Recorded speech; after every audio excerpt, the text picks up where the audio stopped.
When President Trump announced sweeping tariffs in April, economists predicted surging inflation and raised the odds of a recession.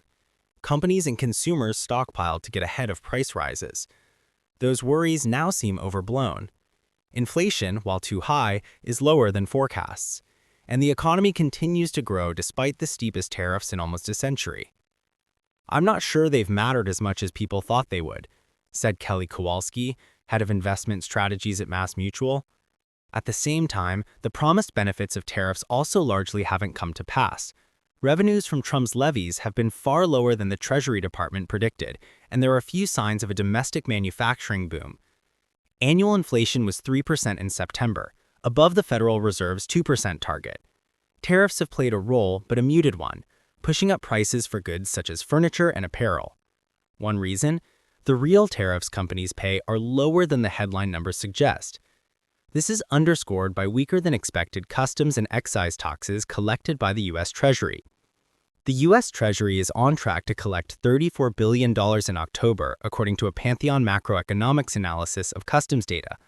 If that pace continues, the U.S. would be on track for $400 billion over a full year, short of Treasury Secretary Scott Bessent's August prediction that tariffs could bring in between $500 billion and $1 trillion a year. These tariff revenues suggest that the effective average rate companies pay is about 12.5%, Pantheon says, far below the headline numbers, which average over 17% according to some estimates. Loopholes and exemptions mean many goods avoid higher levies.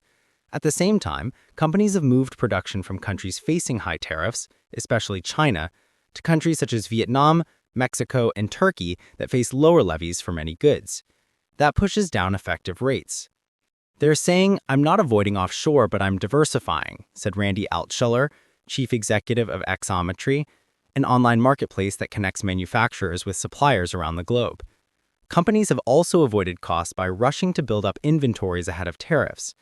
Signet Jewelers, which imports roughly half its finished jewelry from India, plans to use bonded warehouses where products can be stored duty-free for a while, and move production to other countries to minimize tariff costs, Chief Operating and Financial Officer Joan Hilson said during a September earnings call. Logistics company GXO, which operates warehouses across the U.S., is noticing more demand for free trade zones, said CEO Patrick Kelleher. Companies are also thinking harder about how many goods to import to avoid paying tariffs on inventory that only ends up sitting in warehouses, he added. Even where U.S. companies have to pay full tariffs, they are passing only some of these costs to consumers. Bank of America estimates that consumers are paying 50 to 70% of tariff costs so far, with companies covering the rest. A key reason? Corporate profit margins are much higher today than before the pandemic, making it easier for companies to pay tariffs without raising prices. Retailers are in a position to afford to pay 30% of the tariff costs and still keep their profit margins at roughly the level they averaged during the 2010s, Pantheon estimates. Take the car industry.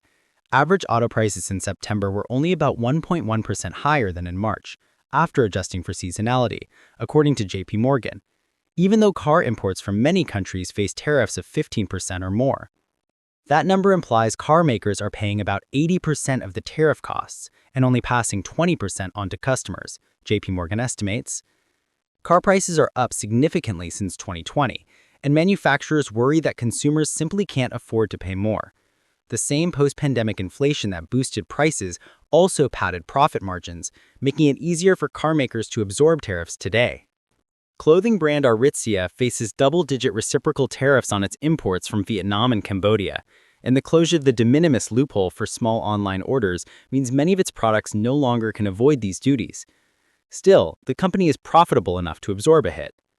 Without the tariffs, the company's adjusted profit margin before interest, taxes, depreciation, and amortization would be between 18 and 19% this fiscal year, executives at the company said during a recent earnings call.